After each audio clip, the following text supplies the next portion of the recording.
Blake, have you ever bet on the outcome of something and actually been right? Toby, would you believe I made it to the top 200 contestants in my NFL tournament out of 168,000 people? Welcome to the Church Gear Podcast, where we pull the tech out of the booth and onto the stage to share the most outlandish stories and hidden wisdom from the tech trenches. And now, here are your hosts. I'm your host, Blake Hodges, a man who was in the top 1% of fantasy football tournaments, but just came up short from getting my wife her dream house. And I'm here with my co-host who runs an international underground sportsbook himself, Toby Walters. I'd like to clarify that my sportsbook is above ground. But you do have one. It's like those Alabama swimming pools. It's above ground. Well, that counts for Smyrna too. I've swam in an above ground swimming pool my whole life. I thought you were about to say I scored 168 out of 200 people, or in the top 200 of 168 people. Okay, so the top 200 of 168,000 people. Yeah, I made it to the finals. Did you get anything? I doubled my money, which was nice, but dude, if a couple of things go differently, I'm buying a house in Nolensville right now. I mean, that's how close I got, Toby. I got so close. As many, many gamblers have said over the decades since Vegas started being a thing. Of course, but how many of them got to top 200 out of 168,000 people? Well, 200. It's easy math, Blake. So there's nothing I can do to impress Toby Walters. No, there really isn't. Blake, I found myself in Vegas on my 21st birthday. And is that how you got the startup money for Church Gear? It wasn't quite. So it wasn't even technically my decision, but my church growing up, we were in San Diego, and Vegas is about This was your church? Vegas is about a 6-hour drive from where I grew up in the San Diego area. And we had gone on a mission trip to a reservation in Arizona and just helping build homes and interacting and running a VBS there. And very close by was Zion National Park. Blake, are you familiar with Zion? I know it's a national park. Okay. It is absolutely gorgeous. It's all about camping and hiking, as a lot of parks are, but they have these just beautiful peaks. And we went on this hike called, I think it's called Angel's Landing. And Blake, you would have pooped your pants because there are spots on the mountain that are just about 3 feet wide for the path. And there are chains that you have to hold on to so that you don't fall off the mountain. Well, at least there's some chains. Golly, this is crazy. So we did mission trip, and then we went to Zion, and Which was more fun, Toby? Which one did you enjoy more? Honestly, I liked both. They had, different pros and cons. A good Christian would have said the mission trip. I'm not a good Christian. As we've said, I have an above ground betting sportsbook. Yes. So the drive back from Zion to San Diego, we passed right through Vegas. And so everybody said we have to hit a buffet while we're going through Vegas. More like a slot machine, but continue. Well, I don't know if have you ever been to Vegas? I'm trying to get a work trip there, Toby. I mean, there are slot machines in gas stations. There's slot machines everywhere. So it didn't matter where you go. If you're going to a buffet, there's going to be slot machines there. Blake would be poor if I lived in Vegas. That's not good for me. So we did the buffet, and it was pretty dang ridiculous. I grew up with hometown buffet or Golden Corral. Blake, was that kind of your fancy family outing in Smyrna? I grew up in Smyrna. You lived next to a meth house. That was the buffets that people like our ilk went to. The funny thing is, I actually grew up next to a meth house. That's what I'm saying. Yeah. Did I get that wrong? Okay. You did, but it's fine. You get a lot of things wrong. So we go to the buffet, and then my friends are like, it's your 21st birthday. You have to gamble because that's the legal gambling age in Vegas. I don't know.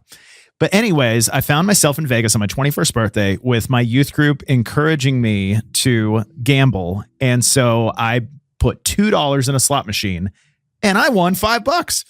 Did you then bet that $5? No, I just took my $5 and I was like, that's good enough for me. I'm out. You're a genius, Toby. Most never do that. So Blake, I know you're really into fantasy football.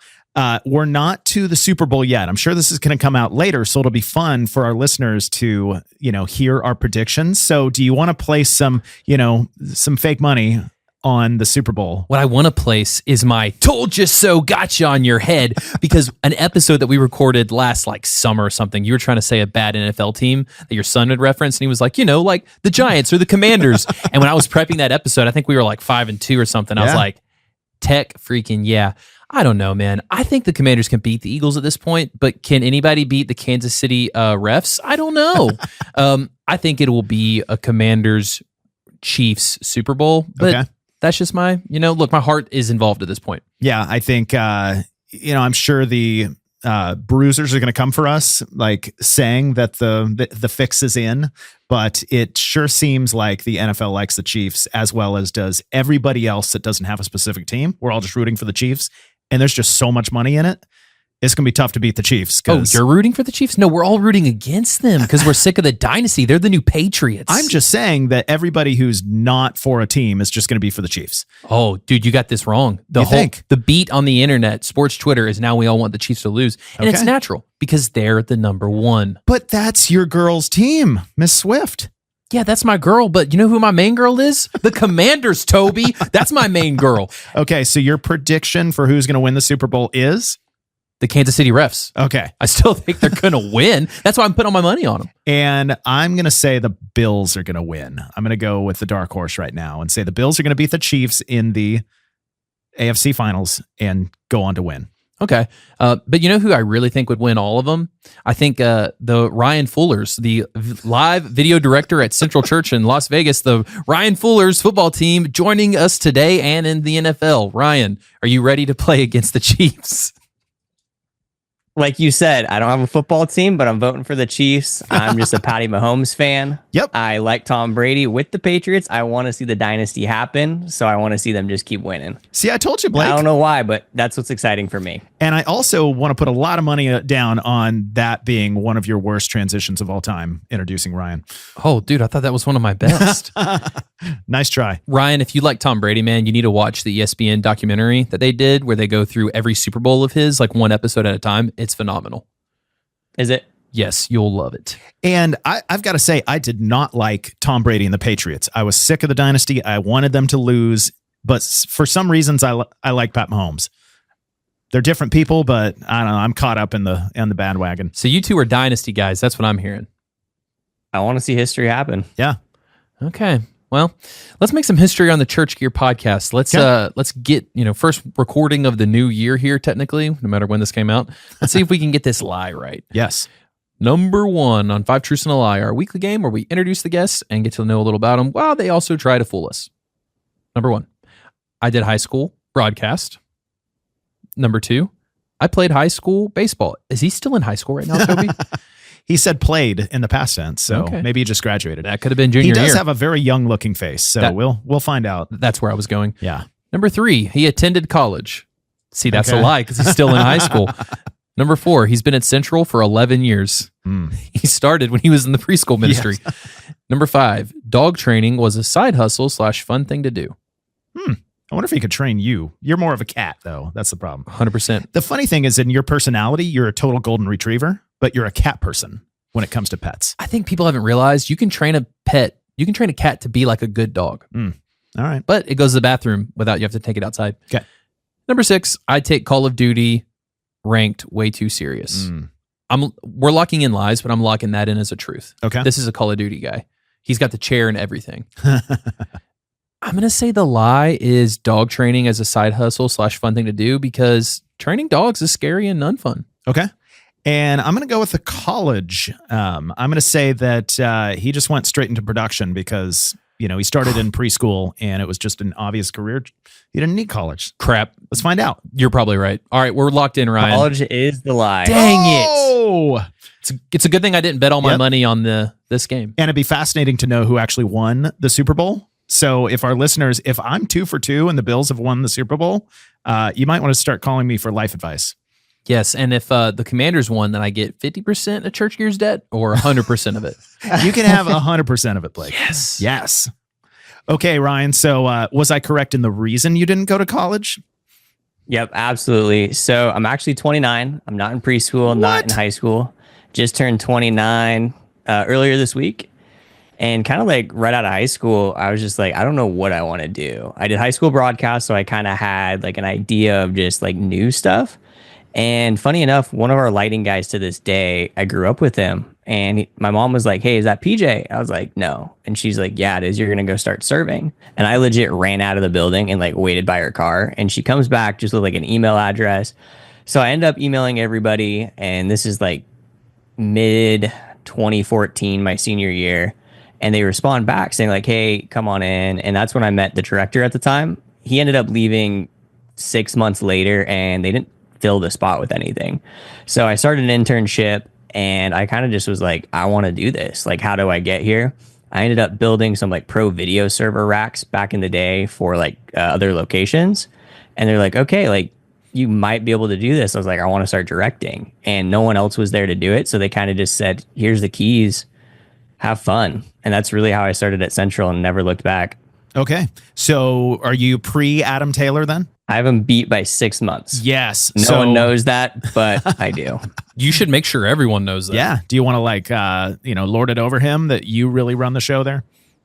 So I was only an intern, but I still had him beat. He came on as a full-time staff member, but me as my little intern self, I have him beat by time, but not employment. Yeah. And can you step in and mix front of house if he blacks out?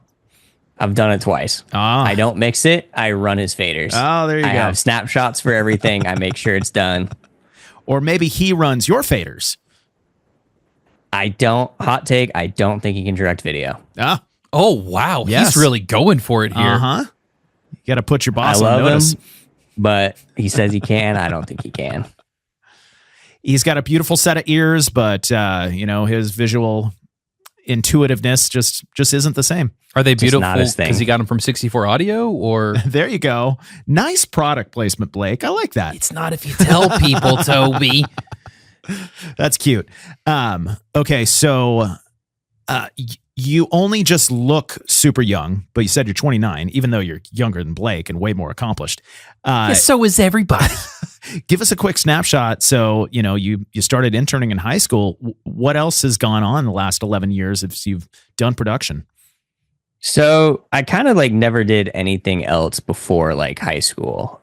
Going into production, kind of like a funny central story was I was maybe in 5th grade and I ran Pro Presenter for like a 2nd and 3rd grade room, and I absolutely sucked at it. And they never let me do it again. Oh, so no. I quit. Yeah, I was like, I'm done volunteering. I quit serving. And now, long story short, it's funny that it's part of my job. So kind of just starting as a in 2014 as an 18-year-old kid at Central, I kind of didn't know exactly what I was doing. It was Adam just came on staff. Adam became my intern advisor for like the 3rd one. I had 2 other people before him. And he kind of just said like, this is kind of what we want it to do. Like, here's how to do it a little bit better each weekend. And he was just I give all my success to him of just like allowing me to fail and just growing with never like any repercussion. It's like, hey, like that probably didn't work. Let's try something else next weekend. It was never like, that was terrible. We need to fix this. He just let me grow and kind of like developed to what I am now. And I kind of just learned my own style through that. And now it's just nonstop. He's just super nice. Doesn't matter. Sorry, I started rambling. I don't do podcasts ever. I never talk. I never do anything. No, Ryan, you're doing great. Yeah. This is everything we wanted to hear. I mean, I love hearing how you attribute all your success to him and still throw him under the bus Yes. as a video guy. I mean, that's a great mentee right there. And then, well, to his own credit, he actually does more than everybody knows. He just doesn't mix. He production manages. He's our weekend producer. He ends up making the flow for the weekend. He makes all the calls now. So it's a lot of that. And then I'm just trying to read where we were. Yeah, just talking about, you told us where you got started in production, and, in your 11 years at Central, what are some of those key markers you see as that led to where you are today? Like, I would say, like, I really had no idea what I was doing for like those first 3 years. Like, I was way better at building systems, way better at like the back end, just setting up stuff. And then we hired some guys for like an Easter capture from the Planet Shakers. They live out in Australia, and they said, hey, we want you to record our Easter, like fully film. And it was amazing, like just seeing like what they did. And that's when they brought Reds out, and we were still shooting on Sony FX9s at the time. And we're like, yo, that is so cool. Like, why don't we shoot Red? How do we get our product to look like your film product, but live? And that's when Drew and Adam actually sat me down and said, hey, look at their final edit. How do you do that live? So that's like 2016 going into 2017. That really sparked like my drive of how do we get like this IMAG stuff, but let's make it look like a concert. Let's make it look like a film, a post product. and really just started driving me there. We got our cameras and we've shot with them ever since. And that really just started how I attribute like a lot of like my passion, my drive, like my success at Central was that conversation of, hey, how do we do this? Yeah, I know that, everybody, I won't say everybody, but a lot of churches have kind of gotten that. We want to go to that cinematic look.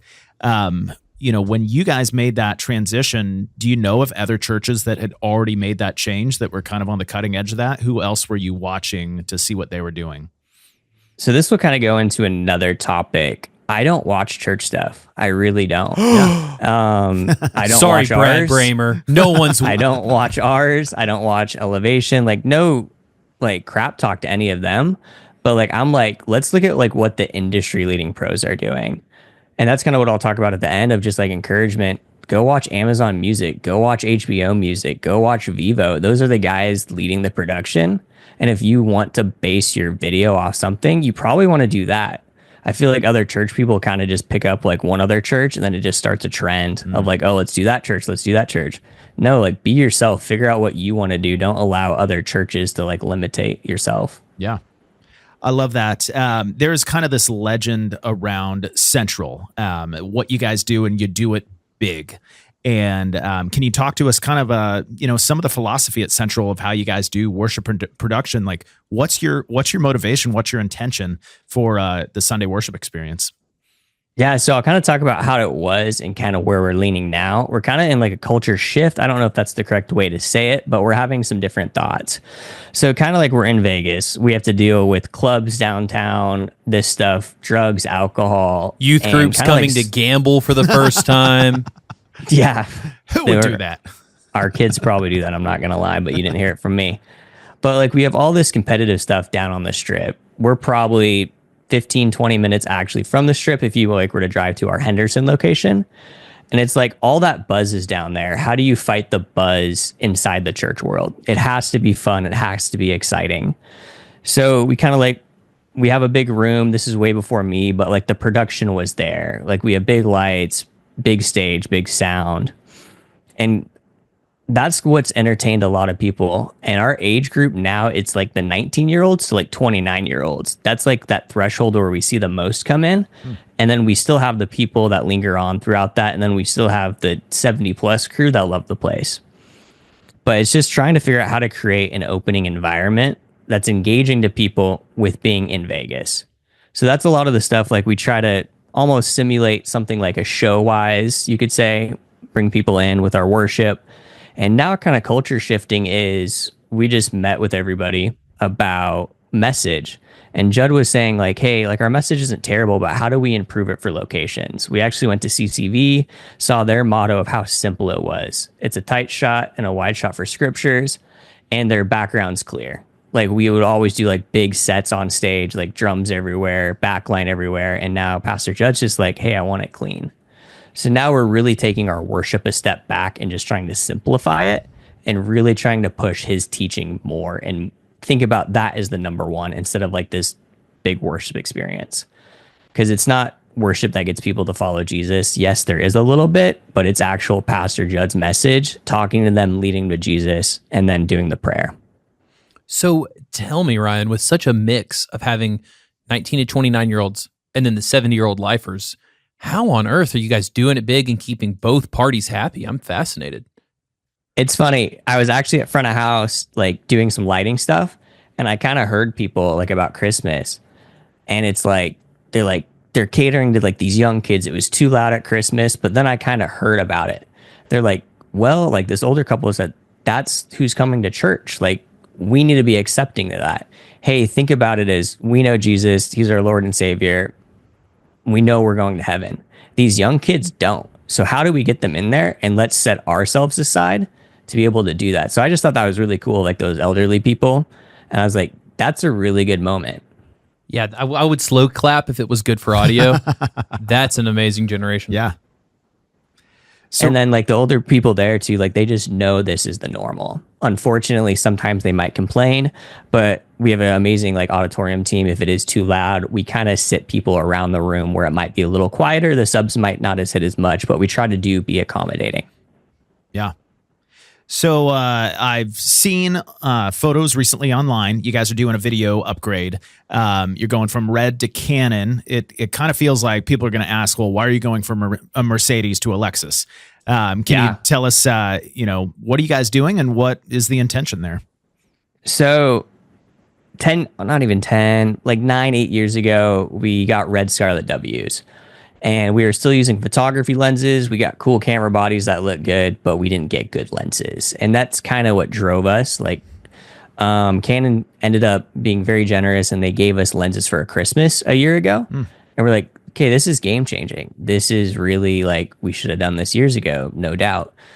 And we're like, how do we do this? We have an audio lease that's coming up. Maybe it's time for a video upgrade. Do we do cameras? And we're kind of just like on the back burner. Canon ended up giving us just 10 C300s to use for a little bit. And we're like, okay, this is game changing. Like our red Scarlets, they're older. They still look good, but just like the noise level, the black levels, and then just the camera functionality just wasn't there for us right now. The Canons were just a lot easier to use and they automatically looked better. And the price point, like looking at a C300 versus like a Raptor. And the biggest thing that pushed me to get them was IO. For the price, like we would go a Komodo, but I need 2 SDI outs for like our jibs, our monitors, stuff like that. And the Komodo doesn't do that. And for that same price factor, the C400 did. So that was like, that's leaning me more towards it. So we kind of saw one and the image quality was great. If you look at like a red Raptor though, I can't argue that. If we had money, I would probably entertain that a lot more. But just to be a good steward of the church's finances, I don't know if I could allow us to spend $23,000 per camera when we're getting 10 of them. Yeah. You can if you win it all, betting on the ponies down in Vegas. Yeah. I will not do that. I've gambled maybe 3-4 times in my life. And I was like, yep, I put that $2 in, got that 5 out, and I'm done. Yeah. Blake, first of all, I'm wondering if Canon can adopt us and give us free Christmas presents, because that sounds amazing. Listen, you can get some shout outs, Canon, if you want to adopt me and Toby. And who else will adopt us? You want White Cheddar Popcorn to adopt you. I'm wondering if just tacos, like can tacos adopt me? Yeah, there's probably a taco corporation. I'm still trying to figure out how to get Brian to Deshaun to just adopt me and make me his kid. I mean, we got a lot of people on this adoption list, Toby. So, Ryan, talk to us about just your like logistical approach to video. You said you got 10 Canon C400s. How does that work? Are you running 10 cameras on a Sunday? Like, what are they doing in your Sunday morning service? Yeah, so kind of like my old philosophy was I hated tripods. I didn't like fast moving shots, but I hated tripods. Right now, I'm kind of slowly catering to more of like a real slow, steady look. And that's just based off what Pastor Judd needed for message. Like I've only ever had one camera at front of house, and that only was shooting a tight. We kind of went back to a camera right next to it now that's kind of doing a knee up that does his scriptures. And then to the right of that, we have a jib. It's on a 24-foot arm, and it just has a Cine 14. So it's just a master wide of the entire room. Then we have 2 jibs down front. One is we moved it during COVID for his teaching TV. So kind of like an Andy Stanley moment, like pastor goes to TV and we're like, well, let's not use a tripod. How do we make it more engaging? So we're like, let's get a jib to like kind of swoop in, fly in over it, do like a little push. And that's what made us put a jib down front. And that has a 17-120 on it. And then opposite side of stage, just tucked in a little further, is our bigger jib. It's a 34-foot arm on a 17-120. And that's just kind of it could go like a stage wide to a room wide, and then that's getting our tight detail shots, guitars, vocalist, keys on the back. We do baptisms live every service, so we could have anywhere from 1 person getting baptized. The most we've had on a weekend is 16. Ooh, and that's just one. Do y'all take bets every week then? Like you can say, oh, I bet it's gonna be 2 people this week, I bet it's gonna be 16 people this week. No, dude, it's that random. I'm like, it's a one-off weekend. It's like New Year's, and we're getting 14 people in a service. Wow. That's and amazing. then there'll be 6 the other service, 2 the other service, or there might be 1. Yeah. And we're just super lucky as a church to like be able to do that. And I think it means a lot for them, especially if they have family, just like really showing like the saying of like outward expression and faith. Like what better way to do that is on stage. Yeah. That's amazing. I think that's the first church I've heard of that does live baptisms every service. I grew up in a church that did that, and I kind of miss it. I'm actually sitting here thinking, does fellowship baptize adults? Like, I've never seen an adult get baptized at my church. Absolutely. They don't. I've never seen it. I mean, I went to fellowship for 9 years, and there were usually baptisms every 3 or 4 months. Oftentimes, they'll do them in different services. They'll have outdoor services during the summer, and they'll do baptisms of those services. So, like Blake, you have to actually get involved in the church to. Okay, Burn! Toby, I'm there every Wednesday night with the youth. Ryan, is there any production angle to that? Do you like having it every week, or would you rather have it be its own service? See, I was like, when we first started doing it, I was like, it takes away from the experience. I can't use this camera here. Like, I need this camera picking up. And I was pretty like mad at it. And then I kind of just took a step back and I was like, why do I work at a church? Why do I do this? If I'm arguing this, I need to get out. Oh, wow. Dude, I literally just back, like, guys, I'm coming back. Don't worry. I pointed at him like, great point, and it went out. So Yeah. maybe I'm a witch. Maybe. Sorry, I just got this camera. No worries. Leave it to a video guy to mess up the video. Oh, wait a Dude, minute. you're telling me. What if he took the red cameras out of the church? They're like, we're going to use these Canons, and he put that red camera right at his house. Yeah. And that's his It's red not a camera. bad move. You know, what happens in Vegas stays in Vegas. And so, I mean, you mean- can get away with more. Yeah. Oh, there it is, Blake. Oh, so it is. Wait, Ryan, is this you confessing? Did you steal that? No, I tried to set it up. I'm not going to lie. What you do is you leave it to a production guy to go over the top with the gear that he wants to use. I mean, if you got a nice piece of gear, you're going to find a way to try and use it. Yeah, I was like, how funny would that be to talk about maybe Canon or something, and then we're shooting on a red? Yeah. That's the story of my life still. Yeah. So James Louis would not like that. I kind of I mean, think, he can eat it. oh, wow. You heard it here, James. If you're cool with what all was said there, Ryan, I think we leave this in. I think this has been fun so Oh, far. I love it. Yeah. Ryan, you You good guys with can it? leave everything in. Yeah. Absolutely. All right, great. Let's see. We were talking about the baptismals. Or Toby, did you have somewhere else you wanted to go? A little bit. So I want to talk about, churches that don't have the same level of resources as Central. You guys have, 10 C400s, 3 jibs, and you're doing all this amazing stuff. But if you're a church of, 100, 200, and you have limited resources, where would you turn to try and still have a great experience through the live stream if, you only had smaller options and limited resources?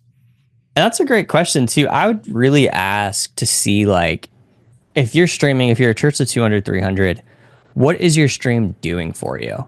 Like, are you getting the 200, 300 views? Or are you getting 5,000 views? Like, is your online experience superseding your in-room experience? Like, looking at those numbers, that data, where do you push it? Is it like, okay, online's doing great. That's way more in-room. We're getting a lot of like giving that way. Let's start using some resources there. Online gets 2-3 people a weekend, maybe 100 people, which is still great. Like, no matter what your numbers is, at least you're doing something and it's reaching somebody. Yeah. But just kind of like taking a step back and looking where your numbers are of just like viewership. And it's kind of like, I took an approach of like, maybe I don't have like a budget for like a year. Maybe I have a little monthly budget. How do I plan that out over the next year? Maybe I buy this little piece of gear this month. I've done that with films for our films team of just like, let me get this little piece this month, this little piece. And then in about 4 or 5 months, you're going to have a good camera. And that's kind of like, if I can save up or think of it that way, just making sure I'm still using church resources good. But how do I take like monthly stuff of like little Lego blocks to build like a long-term system? Yeah. And do you feel like you could build a good, visual product with one camera, or is there like sort of a tipping point where you get 2 or 3 cameras, all of a sudden, your visuals come alive? And it depends too. Like, are you doing worship? Are you doing a message only for online? Like, what is like your actual like demographic? One camera I feel like you could do, just depends. Like, if that's entertaining and you're getting followers or your viewership's up. And if it's not, maybe something's wrong with that. I don't know if there's a right or wrong if you need 1 camera, 2 cameras, 3 cameras. It's like, if I have 1 camera and I'm getting 1,000 views, I'm not going to change that. I'm doing great. Yes, I want to do better, but I'm not going to fix something that is already working well. Yeah. What do you think about, we had Shep on recently from Elevation, and he was like, I'm going to summarize him, Toby, so fact check me, but he basically said, hey, just kind of worry about audio for a time, run it as a podcast, like pull the pastor's audio as a podcast. Broadcast is going to take so much work. I mean, what do you think, pros, cons to that approach? No, he's or that absolutely philosophy? right. Good audio. So the way that Adam and I always talk about it, if you have good audio and bad video, people are still going to watch. If you have terrible audio but great video, no one's going to watch. Yeah. And if you look at it in the chain, audio is first no matter what. Lighting is second. You need it to be visually appealing, and video is your third. If you don't have good audio or lighting, why are you doing video? If you can't get those two first, don't worry about the video. Focus all your efforts on creating that best in-room experience, and then start branching out. Yeah, that's great. I think a lot of churches with limited resources, and just a simpler knowledge base turn that around. They think we've got to get on YouTube. We've got to be able to, draw people in because they're shopping for churches online. And there is some truth to that. But just like you said, if the audio quality is terrible, if the lighting's bad, your video is going to be awful. Doesn't matter how many cameras, how many C400s or red cameras you got turned on, like the end result is not going to be, any sort of product that you want to put out there. So if we turn it around, Ryan, and we go complete opposite direction to somebody or somewhere with all the resources in the world, let's talk about Vegas. You having been there for a long time, what are some of the things you've seen in Vegas production-wise that you're like, dang, that's cool?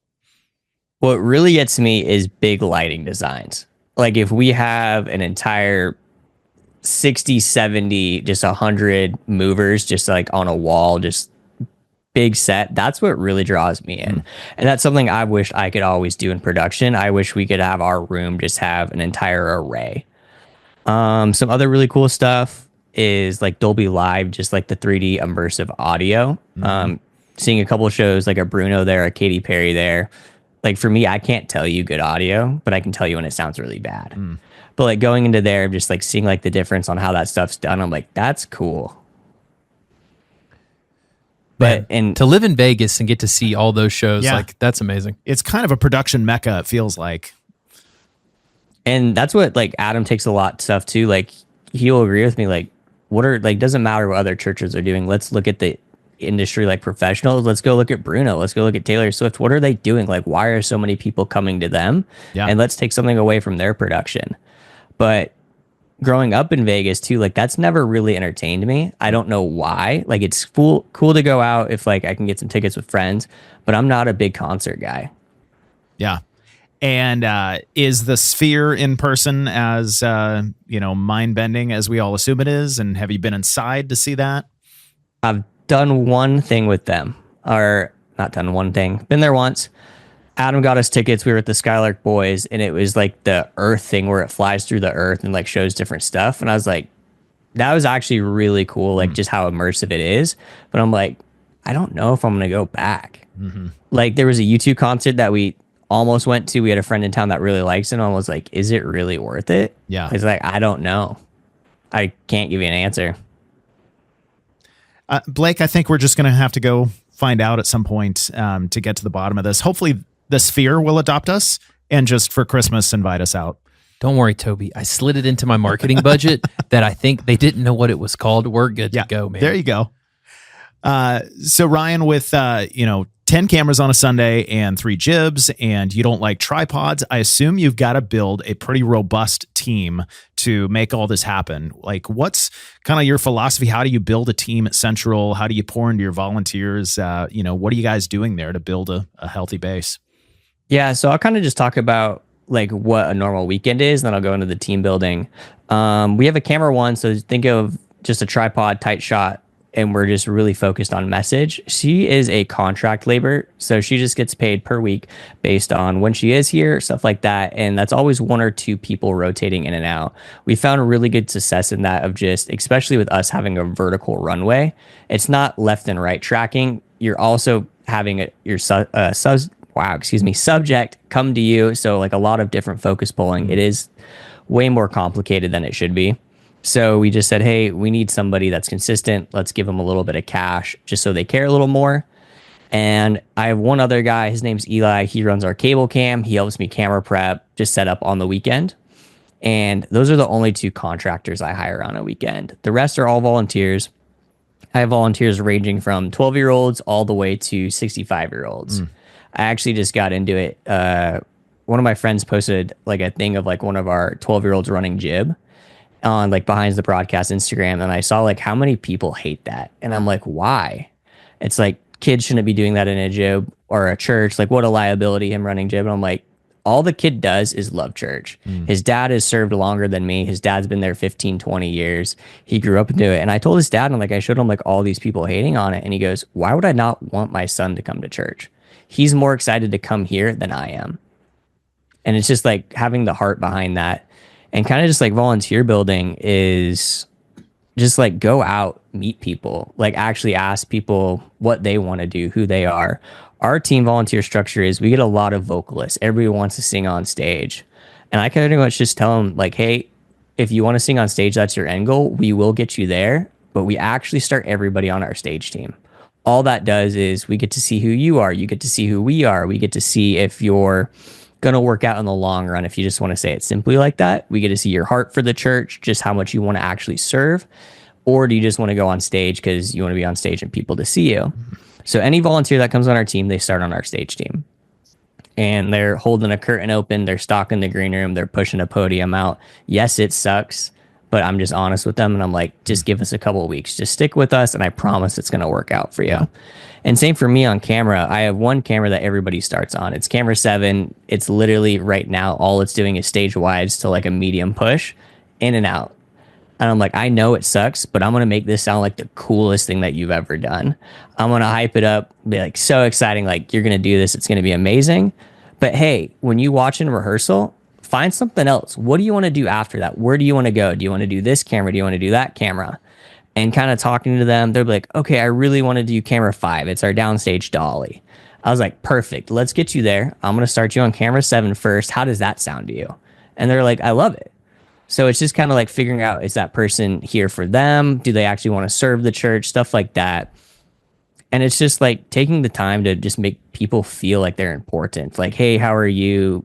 And it's just normal conversations. Like, I have somebody that directs our 1 p.m. service now. And I was like, I really just want to take time to go sit in the green room. Yeah, I'm doing nothing, but I'm talking to these volunteers on stage team that I normally don't talk to. Somebody that's never been talked to like at a real level. Maybe they just show up. They're too scared to talk to anybody. And that's like been the biggest calling on my heart recently, of just trying to interact and make sure everybody feels welcome. And do you guys get any like production professionals that do for a living in Vegas and they come and volunteer on your team? Not that much. We did a big open like day where it was just like, we blasted it from the church saying, hey, if you want to come serve on production. And there was a couple people like, oh, I work here. And like, okay, you know some stuff. Like, let's get you involved. And they've just never worked out. Like, I think I would rather have an 18-year-old kid that knows nothing and let's build him up. And I'm saying that selfishly too, of like, he's going to know the central stuff. I don't have to say like, hey, I know you understand what you're doing. I don't like that. We're going to build him up, teach him the central motto. And that's all he's going to know. And if he wants to go branch out and do his own thing, great. But at least we taught him like kind of like the video needs that we need to serve the church. Hang on, Toby, let's go back there. Did I catch that right? That basically you'll have a volunteer that's kind of like their role right now is hanging out in the green room, kind of ministering to the other volunteers in between services? I actually said that was me. Like, that's been my calling. That's been you. Okay. But we actually now are ordaining a volunteer. His son's worked inside the church, but he's been like that pastor aspect now. All he does is sit in the green room and talk. Hey, how can I pray for you? How can I do this? Like, he actually sends me probably 4 devos a week that he creates, and he sends them out to 60 plus people on our team of just like, how do we stay connected with God? How do I serve you more? How can I pray for you? And that's something that we've never really had, like that one person on like a deep spiritual level, but that's all he does now. And the team, like success, and like we've seen just like our community get a lot closer. And that is really cool. Yeah, like having I a love that. pastoral care position. If you're looking for that position on your volunteer team for somebody and you can't think of it, maybe that's one. Yep. And Blake, I was just thinking, what he was saying about Camera 7, because I already have a joke for that at the end.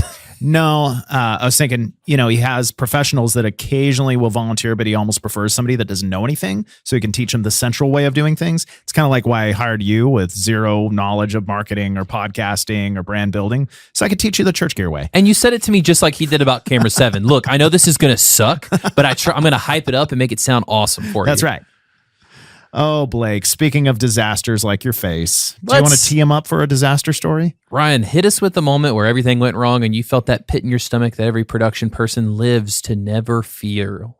Oh, I tried to say feel. Feral? Hey, that's Feral. there we go. If you feel it or you fear it, you feral it. So, what was that moment that made you feral it, Ryan? I actually have two, if that's okay. Please. Absolutely. This is the only reason I showed up to work today. This is my favorite part about my job is these stories.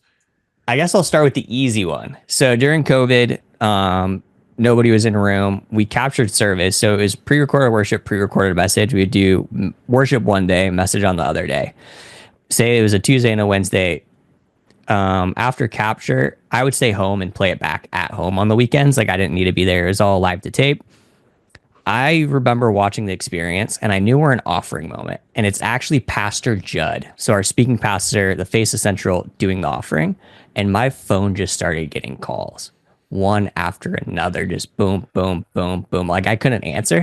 And I was like, offering's messed up. Pastor Judd's talking. What did I do? Or were all those notifications to your bank as you had routed all that offering to your account to bet on the ponies?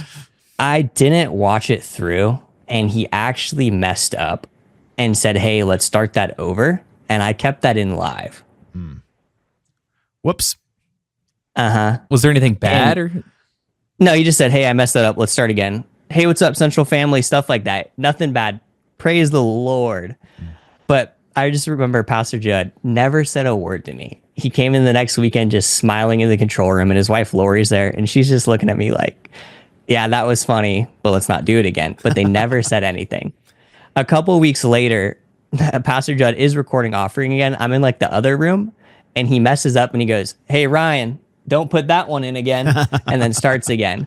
But just for like him being our leader of just like, hey, it was an honest accident. You didn't mean any harm. And no one told me like, hey, you messed up. They just knew I was going to fix it immediately. But like, I just shout out to our leadership for just like knowing it's under control. Let's not make a big deal out of it. Like how embarrassing. But the real one, Saturday night, coming home from church, I think it's like 8:30. I just get a text. Hey, there's a fire. I was like, Are you the wow. fire department? This is not Yeah, who I to was like, text. what do you want me to do? I was like, let's cool. I have a little fast car right now. Let's check my response time. I'm like, okay. They're like, oh, it's in your dactyl cam room. I'm like, so our cable cam, I was like, okay. And we're like, hey, we think a battery exploded. So I start booking it to church. One of those like RC car batteries. No one ever let me know that those are highly dangerous and they can just burst. Ryan has a fire as well now in his car. Yeah. So I'm like, okay, get to church. The fire got put out. We had an on-site facility person there, and our fire extinguisher, our fire sprinklers put everything out. It was a contained fire just in like a little room. But like right below the room was our first floor. All the ceiling tiles were on the floor. Oh, it was terrible. The entire second floor was flooded. It went into the auditorium. So we got a team of probably like 100 people there to start cleaning up the church. The next morning, the entire church smelled like smoke, fire. But I got into there, and after the investigation, like the smart charger cable, it just didn't stop charging the battery. So super random accident, just popped it. And then we're like, I never knew that. And like people around me were like, you didn't know that? I was like, no, I didn't know these batteries are like this. Like how simple. But after that, we're like, we can never do these batteries again. I found like a battery adapter. So we're running just like essentially camera batteries now, and never looked back since. Yeah, I discovered that just about a year ago in a house in a neighborhood just right next to mine. Half of it burned down from one of those, RC car batteries. That's the cause? Yeah. So what are these batteries? Enlighten me, gentlemen. What is this? Lithium ions? Well, no, like what are these for? Is this, I'm Like trying to a make sure I don't have any of these in my house. Like a toy remote control car. Okay. And, you recharge the batteries in that thing. But I think they're just, probably pretty cheap and not heat shielded enough. Like I don't know the technical reason why, but they are dangerous of catching fire. Yeah, and I was told our battery didn't stop charging. So it just kept charging and then just expanded until explosion. So it's kind of like you at a buffet restaurant. Okay, so what I'm hearing is Blake's tech takeaway is that if you have any batteries that you charge, you got to keep an eye on them. Ryan, if you had a tech takeaway to wrap up your episode with us, what would you say to a room full of production people right now? I kind of thought about it earlier. Stop watching churches. Stop comparing yourself to somebody else. Go out and find something that actually inspires you. Don't say this church does it, so we need to do it as a church. Go watch the VMAs, go watch Amazon, go watch HBO, watch a concert, watch a music video. If you're a video director and you really want to do stuff like that, don't look at church recordings, go look at something else. If that's cool to you and you like it, go get it. How do you incorporate that into your worship service now? Some are pros, some are cons. Do we want these type shots? Do we want stuff like that? And I actually just talked about it with 2 other dudes doing Passion, and they said the same thing. It doesn't matter what other churches are doing. Sorry, guys. First day on the job. Hey, Ryan, this actually kind of makes me feel better because it's our first, real recording with all this new gear. So you having some stuff go out actually makes me feel way better. Yeah. Our stuff was messing up at the start. It's because it's a Fuji. It's not a Red or a Canon. Toby, don't we sell Fujis? We should cut that. We should cut that. Not cameras. Okay, great. Yeah. Just the little wafer cookies. That's right. Okay. So I didn't know that. I love that takeaway, Ryan, and I feel like we should pass that on to the worship community as well, since everything sounds the same. This is Toby's new shtick heading into 2025. Dude, I didn't think about that, but I think that's the hot take. Every church is singing the same songs. Everything's doing that. Everything's singing whatever Elevation came out. Not knocking Elevation, but that's what church is like. Yeah. But I guess too, if your church can't write or do anything, at least you're doing worship. Yeah. At least you're doing something that's engaging people, and they have great songs. And you can take an Elevation song and you can make it your own style. You can put it in your unique context. You don't live in the same town, in the same community as Elevation. Make it your community. Yeah, and kind of like what you said there too, the people inside your church are coming to your church for a reason. They're not going to Elevation for this reason. They could watch online, but you already drew those people in, so you're doing something right. Yeah. Make it your own. Well, and Ryan, I want to really drill down just to make sure I understand the takeaway. The takeaway is not don't look at other churches because that's bad. It's more so don't just feel pressured to copy another church. Don't limit yourself. Yeah. Expand your palette of potential inspirational sources. And sorry if I misspoke on that. No. I just wanted to make sure that was said because I thought it was a really good point. Yeah, thank you. Yeah, don't limit yourself. Of course, look at what other churches are doing if you're actually genuinely interested. There's a lot to learn from. We went to CCV and they're kind of why are you guys coming to us? I was like, you guys are the best. Why do you guys have 40 locations that are all 10, 15 minutes away? How do we get that? We have 3 locations.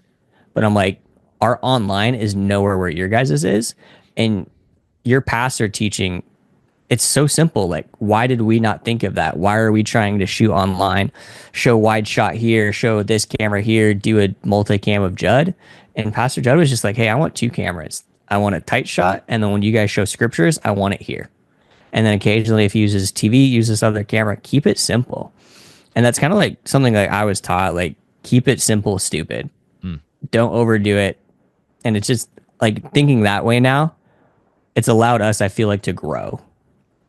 I love how he's saying keep it simple, stupid, as we made it all complex today, Toby, with all of our new setup and all the challenges that it had. But Ryan, that's a good takeaway, man. Do you want to do any plugs? I know you're still plugging the hole that was in the wall from that battery, but is there anything else you want to plug, point people towards?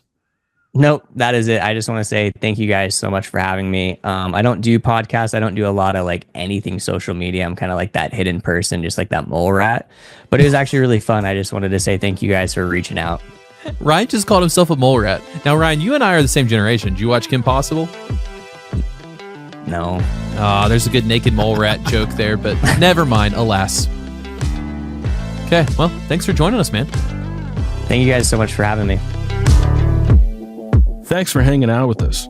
We hope to see you back next week for more absurd stories, tech takeaways, and overall buffoonery here at the Church Gear Studios. All right, Blake. So if churches shouldn't just look at other churches to get inspiration, they should look outside to, really cutting edge amazing A-level production stuff. What do you think these, other podcasts like Joe Rogan or Armchair Expert are they saying like, stop looking at each other, look to Church Gear Podcast because they're doing the real stuff? Yeah, if you're looking for another place to get some inspiration, look outside the church and maybe look at our sweet new video setup, get some inspiration from us. Because when it works, it looks really good. We're like those really nice cars that look nice on the outside, but they die on the interstate. Yeah, and so you should take that, 5-second clip from our podcast that actually worked and then do what with it, Blake? Yeah, if you're in that really nice car that dies on the interstate, play this podcast in that car and send it to your buddy who's, stranded in his car. Say, hey, this will be some good perspective on you. You might learn something.